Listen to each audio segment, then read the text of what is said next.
La anciana del dedo largo. Sabido es por cualquier conductor profesional que a cierta hora reina lo sobrenatural. Hay una hora, y un recorrido que los autobuses evitan, pues no exagero con decir que está en juego la vida. Dicen que existe un lugar en la ciudad que a determinada hora los autobuses quieren evitar. Sucede de noche, bien tarde por la madrugada, a la hora de duendes, gnomos y hadas. Cuando el conductor observa que ya no hay pasajeros, comienza su martirio. De nada sirven sus ruegos, un sudor frío recorre su espalda mientras a toda velocidad regresa a su morada. De pronto y sin aviso tocan su hombro o un susurro en su oído. Aquí me bajo, deténgase pronto. El conductor no lo puede creer, estaba solo, no había pasajeros con él. Lentamente se da vuelta para ver de quién se trata y al fondo, bien lejos, una anciana se encuentra parada. El pobre hombre temblando abre la puerta de atrás. La extraña mujer sonríe y comienza a bajar. Bajo la pálida luna el autobús continúa su camino. El conductor arriba reflexiona lo acontecido. Sus colegas tenían razón, el mito es exacto. Pobre hombre, conoció a la anciana y del dedo largo. Siguiente historia. Una mala jugada.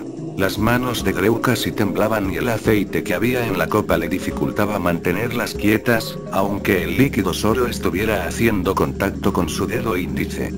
Aquello me hizo pensar que estaba realmente asustada. Tragaba saliva una y otra vez, preguntándose probablemente por qué había decidido jugar con Antonia al juego de la copa. Aunque yo solo podía oír las preguntas mentales que enviaba a mí exclusivamente, ¿cómo realmente estás aquí?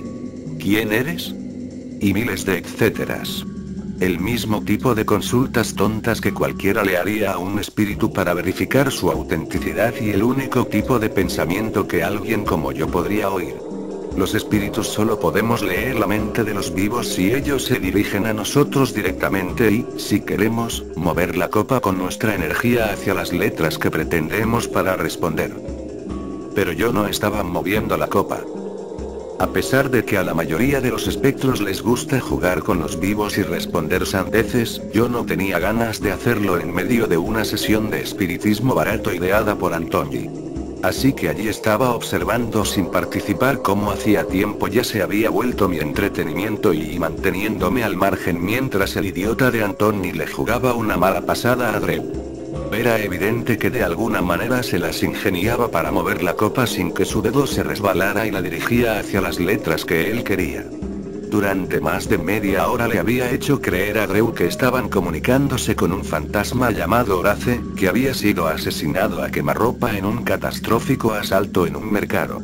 El hipotético Horace también tenía datos del futuro, supuestamente, porque continuaba presagiando peligro. Anton realmente quería asustar a Drew y estaba lográndolo. Esto ya no es divertido, dijo Drew de pronto, y me sorprendió que hablara tan fuerte. Lo siento, casi rió Anthony, pero no podemos dejar de jugar así como así. Hay que pedir permiso para terminar el juego. Drew lo observó con desconfianza.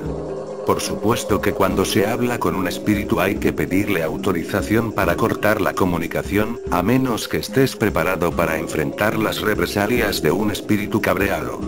Pero dado que en este caso no había ninguno, me sentí orgulloso de su suspicacia. Anthony le siguió dando vueltas al asunto por un largo rato, pero finalmente se hartó y sugirió que acabaran de una vez.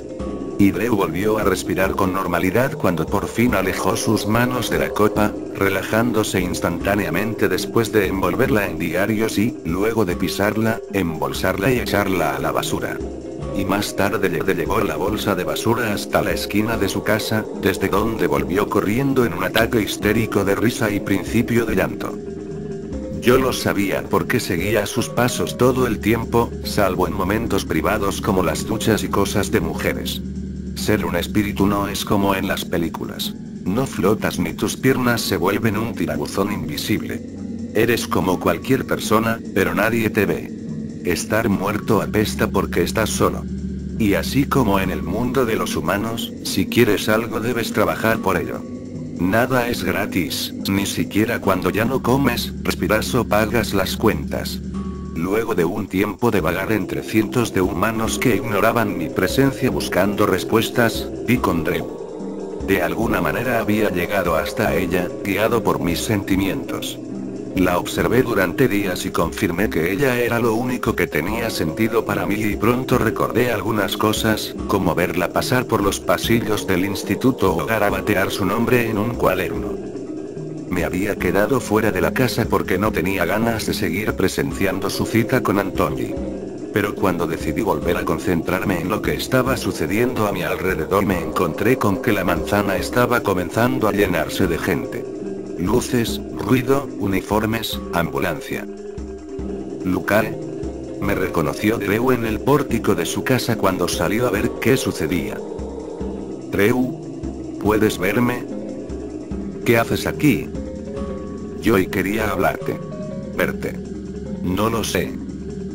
Han pasado años desde la última vez que alguien supo de ti. Las palabras se quedaban atrapadas en mi garganta, temerosas de enfrentar la realidad. Después de tanto tiempo de acecharla y desearla, de tenerla tan cerca y tan lejos, allí estábamos, hablando por primera vez. Pero una tristeza sin precedentes me invadió cuando lo comprendí. Una pareja de enfermeros entró corriendo a la casa siguiendo los gritos de Anthony y empujando una camilla. ¿Qué ha sucedido dentro, Drew? Le consulté haciendo señas con el rostro. No lo sé. ¿Quieres saberlo? Creo que no. Pero lo recuerdas todo, ¿verdad? Creo que sí, y entonces los enfermeros salieron a paso tranquilo, empujando la camilla con cuidado de que la manta blanca no se corriera. Si de algo sirve, yo no era quien movía la copa y, lo sé. Era yo. Siguiente historia. Smile Dog. El día que conocí a Mary, un día de verano de 2007, realmente terminé hablando con una puerta. Bueno, más que hablar con una puerta, escuché los sollozos y las plegarias que venían del otro lado de esa puerta. Hablé con Terence, el esposo de Mary, durante 15 largos años. Mary aceptó verme porque a mi edad era imposible que trabajara para algún periódico y en realidad, yo no parecía otra cosa que un estudiante obsesionado con algunos temas, ocupado en su carrera y, si todo salía de acuerdo al plan, esperanzado en escribir algunas piezas de ficción, en algún momento. Y eso era todo lo que yo era. Obtuve la dirección de su casa y acordé visitarlos en un fin de semana en el que yo estaría en Chicago visitando a una tía. Terence me recibió. Mary se había encerrado en su habitación. Acampamos junto a la puerta durante media hora. Terence intentó calmarla, convencerla de que saliera, pero fue inútil. Me entretuve tomando notas desde el banquillo en el que el marido me instaló. No quise dar la entrevista por perdida y traté de escuchar la discusión, captar algún dato. No logré entender mucho de lo que Mary dijo, estaba histérica y no paraba de repetir algunas cosas sobre sus pesadillas. Tras varios intentos, Terence tiró la toalla y se disculpó conmigo. Abandoné la casa un tanto desanimado, pero logré convencerme de que aquello no era para tanto. Después de todo, esto era un pasatiempo y nada más. Además, si Mary nunca lograba salir de su cuarto, tenía que haber alguien más. Mary era la administradora de un pequeño foro electrónico de anuncios, un BBS, con base en Chicago, en 1992, cuando tropezó con Smile.jpg y su vida cambió para siempre. Tenía apenas 5 meses de casada cuando pasó a formar parte de los 400 usuarios que, se estima, abrieron el hipervínculo. Ella, sin embargo, es la única que ha hablado abiertamente sobre la experiencia. El resto han permanecido en el anonimato o quizá han muerto. Fue en 2005, cuando apenas cursaba la preparatoria, que Smile.jpg atrajo mi atención por mi creciente interés en los fenómenos surgidos en Internet. Mary solía ser la víctima que se citaba para darle credibilidad a un fenómeno que también llegó a denominarse como Smile.dog. Lo que más me atraía era el absoluto silencio en Internet sobre la cuestión, la gente familiarizada con los rumores y dispuesta a hablar sobre ellos los consideraba apenas un hoax, pues incluso dedicando algunas horas a la tarea, es imposible encontrar la imagen. Ciertamente, existen muchas fotos manipuladas con la finalidad de hacerse pasar por la original y es eso lo que uno va a encontrar en los primeros intentos con cualquier buscador. A la imagen original se le atribuyen efectos colaterales muy significativos. Ansiedad aguda, delirio y en algunos casos, epilepsia. Creo que ese es el principal motivo de que el archivo sea apenas una sombra, un fantasma que suele mencionarse de vez en cuando. La censura del tópico se apoya en el escepticismo o en el miedo. Ni Smile.jpg, ni Smile.doc son mencionados en Wikipedia, aunque virales más escandalosos como Goaxe, Ello.jpg, o 2Girls1Cup, cuentan con su propia entrada. Asimismo, cualquier intento de subir una contribución referente a Smile.jpg, es sistemáticamente eliminada por cualquiera de los múltiples administradores de la enciclopedia en línea. Al parecer, ya se hablaba de Smile.jpg en los remotos tiempos de Usenet, e incluso existe una historia muy persistente sobre un hacker que en 2002, inundó los foros de sátira y humor de Something Awful con la imagen, volviendo epilépticos a casi la mitad de su público. Se cuenta también, que para finales de la década de los 90, una cadena circuló vía email con el asunto. Sonríe, Dios te ama. Sin importar los altos márgenes de exposición que estos eventos supondrían, pocas personas admiten haber tenido contacto con el archivo y hasta ahora, ninguna página o vínculo convincente ha sido descubierto. Aquellos que claman haber visto Smile.jpg, suelen alardear agregando que en el momento en que lo vieron estaban muy ocupados como para guardar una copia en su disco duro. De cualquier modo, las descripciones de las presumibles víctimas suelen tener algunos puntos de coincidencia. Un perro, cuando se especifica su raza, un husky siberiano, iluminado por el flash de la cámara en una habitación en penumbras. El único detalle que se distingue en la imagen es una mano que surge desde la penumbra y usualmente, no parece hacer nada más que posar, hacia el margen izquierdo.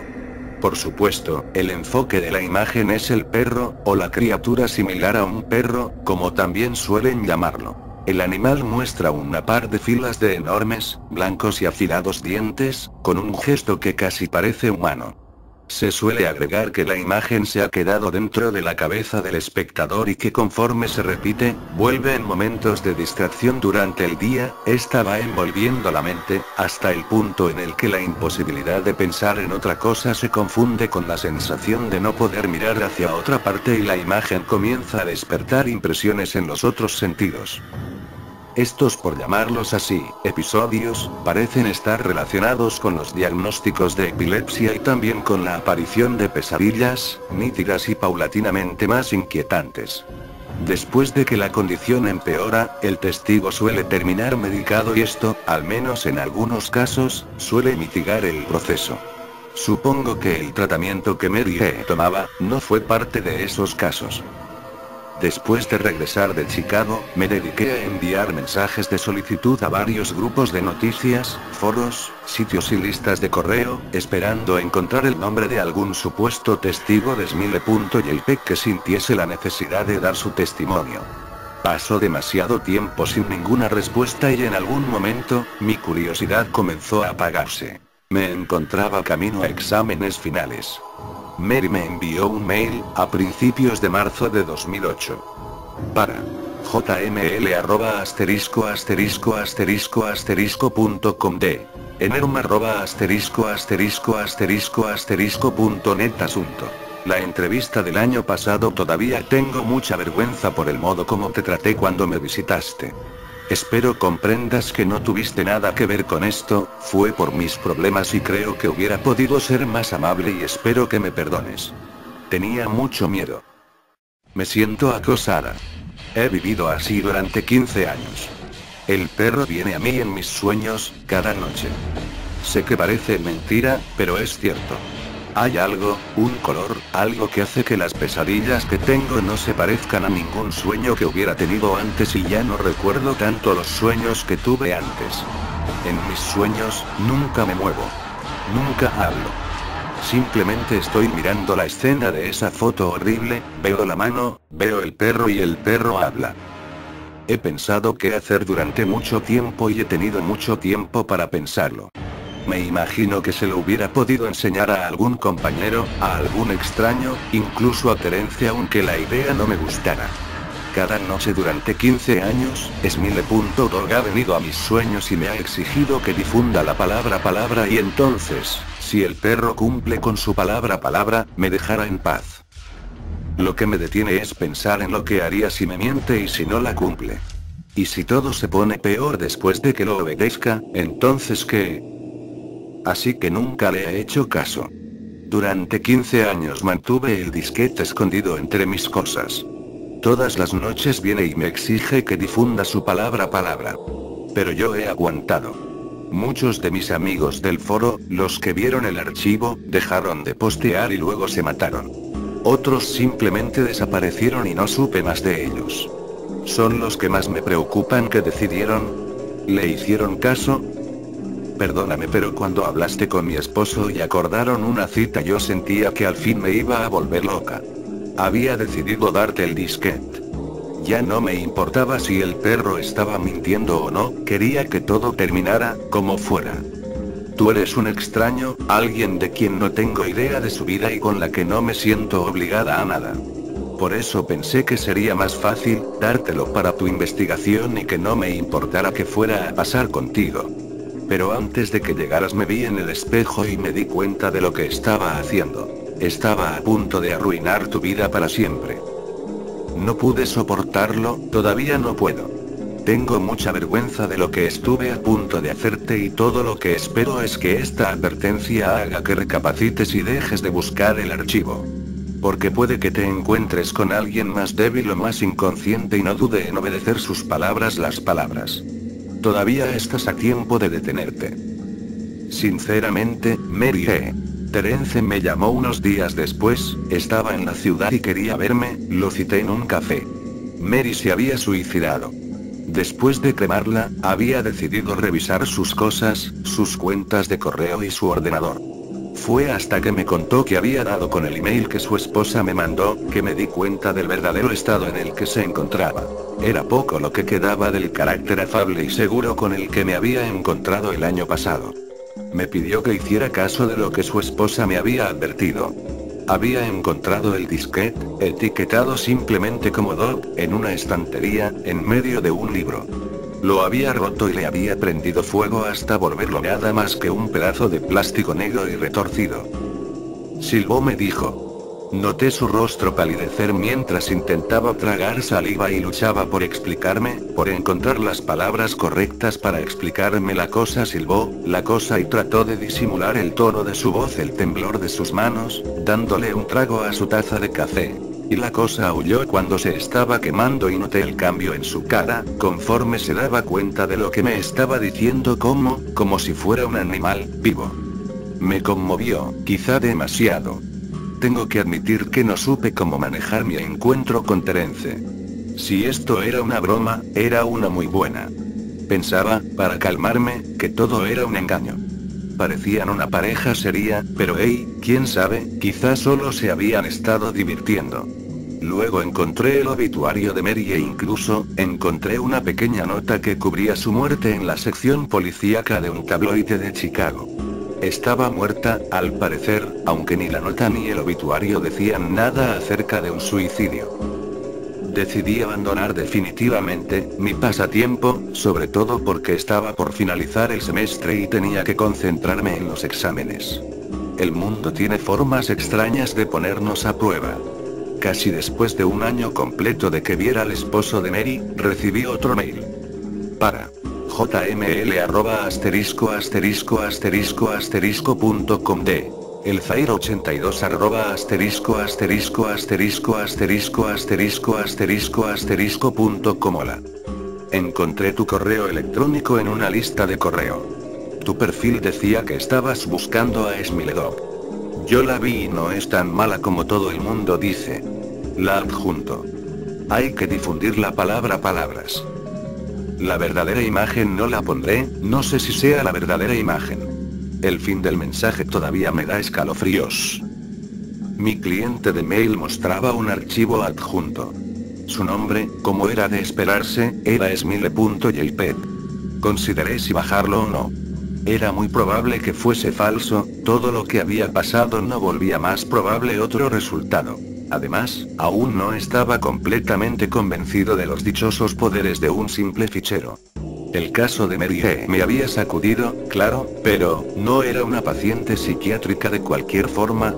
Además, ¿cómo es que una simple imagen podría hacer lo que se supone que ésta hace? ¿Qué clase de criatura es capaz de romper la mente de un ser humano usando como único medio sus ojos? Por otro lado, no todo podía ser una mentira, algo tenía que existir del otro lado de la leyenda. Si descargaba la imagen, si la miraba, si al final de todo resultaba que Mary se encontraba en lo correcto, si Smile.dog venía a mí en mis sueños a exigirme que difundiera su palabras, ¿qué haría entonces? Viviría como lo hizo Mary, luchando con todas mis fuerzas durante el resto de mi vida, para no rendirme ante las órdenes de la criatura, hasta finalmente sucumbir a mi propia muerte o mi propia locura. ¿Y si elegía el otro camino, a quién le cargaría algo como esto? En mi intención original, que era escribir un artículo corto sobre Smile.jpg, había pensado que podía anexar la imagen como evidencia, pero en esos momentos no esperaba que cualquiera que leyera el artículo, cualquier interesado, terminara afectado. Asumiendo que el archivo adjunto en el mail fuera genuino, sería lo suficientemente malicioso como para salvarme a mí mismo de esta forma.